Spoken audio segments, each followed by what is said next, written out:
जय श्री हरि। मित्रों, आप सभी का स्वागत है धार्मिक कथा चैनल में। आज हम बात करेंगे साल की सबसे पुण्यदायक एकादशी, निर्जला एकादशी के चमत्कारी उपाय की, जिसे अगर 6 जून को तुलसी में बांधा जाए तो मात्र 7 दिनों में घर में धनवर्षा हो सकती है। इस साल निर्जला एकादशी 6 जून दिन शुक्रवार को मनाई जाएगी। इस दिन श्री हरि और माँ लक्ष्मी की पूजा का विशेष महत्व है। कहते हैं कि इस दिन तुलसी से जुड़े उपाय बहुत लाभकारी होते हैं। इसके प्रयोग से घर की आर्थिक स्थिति, समृद्धि है क्या है वो गुप्त वस्तु, कैसे करें उपाय और क्या सावधानियां बरतनी चाहिए, जानिए विस्तार से। निर्जला एकादशी को भीम एकादशी भी कहा जाता है। पांडवों में भीमसेन जल के बिना व्रत नहीं रख पाते थे। तब वेद व्यास जी ने उन्हें बताया कि अगर साल की केवल एक एकादशी, निर्जला एकादशी को पूरे नियम से किया जाए तो साल भर की एकादशियों का फल मिल जाता है। इस दिन जल का त्याग कर उपवास रखना बहुत पुण्यकारी माना गया है। तुलसी देवी को श्री हरि विष्णु की पत्नी माना गया है। तुलसी के बिना श्री हरि को भोग अर्पित नहीं किया जाता। वास्तु शास्त्र और स्कंद पुराण में भी तुलसी को धन और समृद्धि की देवी कहा गया है। जो घर में तुलसी होती है वहाँ रोग, दरिद्रता और वास्तु दोष नहीं ठहरते। निर्जला एकादशी के दिन घर पर कुछ खास चीजें लाना और उन्हें विधि विधान से पूजा में शामिल करना अत्यंत शुभ माना जाता है।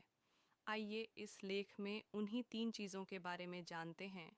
इस बार एकादशी तिथि 6 जून को सुबह 2:15 पर शुरू होगी और अगले दिन 7 जून को सुबह 4:47 पर तक रहेगी।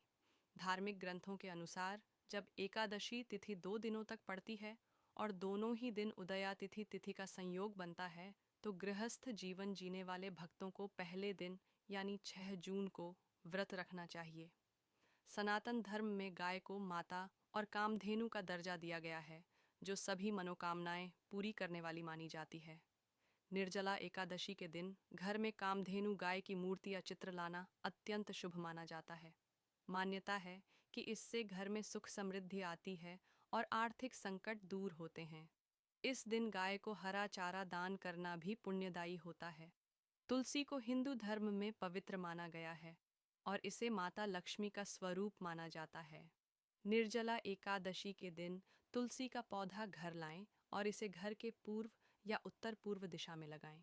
इस दिन तुलसी की पूजा करें और साथ ही घी के दीपक जलाएं।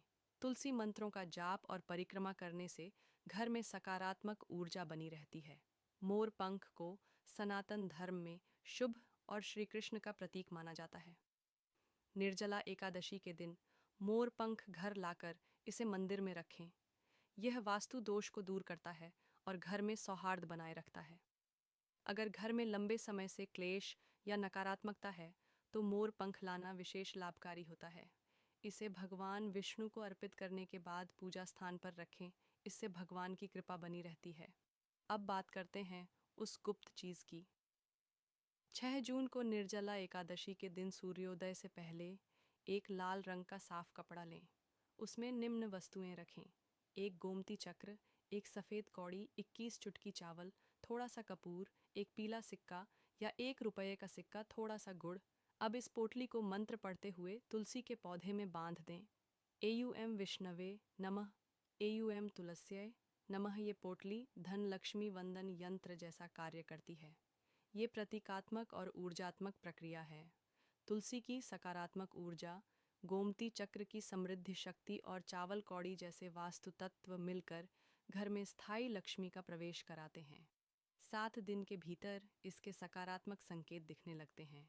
रुका हुआ पैसा वापस आता है, नया धन आगमन होता है या अचानक लाभ प्राप्त होता है। इस उपाय को करते समय कुछ बातें ध्यान रखें। इसे सूर्योदय से पहले करें। पूरी श्रद्धा व नियम से करें। पोटली बांधने के बाद तुलसी को पानी ज़रूर दें। किसी को ये उपाय बताने से पहले फल दिखने की प्रतीक्षा करें। उपाय करते समय किसी भी नकारात्मक सोच से बचें। अगर संभव हो तो निर्जला एकादशी की सुबह तुलसी के सामने दीपक जलाएं और श्री विष्णु सहस्त्र नाम का पाठ करें। तुलसी पर गाय का दूध और जल चढ़ाएं। इसके बाद श्री हरि को केले और तुलसी दल अर्पित करें। रात को तुलसी के पास दिया जलता रहे। ये शुभ संकेत है। उपाय के 7 दिनों में आपको कुछ संकेत दिख सकते हैं। पुराना अटका हुआ पैसा वापस मिलना, नया अवसर सामने आना, मानसिक शांति का अनुभव, खर्च में अचानक कमी या आय में बढ़ोतरी, नए ग्राहक, नौकरी या प्रस्ताव का आना। इन संकेतों को पहचानें और आभार प्रकट करें। तो मित्रों, इस निर्जला एकादशी पर आप भी ये विशेष तुलसी उपाय ज़रूर करें और श्री हरि से समृद्धि की प्रार्थना करें। अगर आपको ये जानकारी उपयोगी लगी हो तो वीडियो को लाइक करें, शेयर करें और धार्मिक कथा चैनल को सब्सक्राइब करना ना भूलें। फिर मिलते हैं एक और चमत्कारी उपाय के साथ।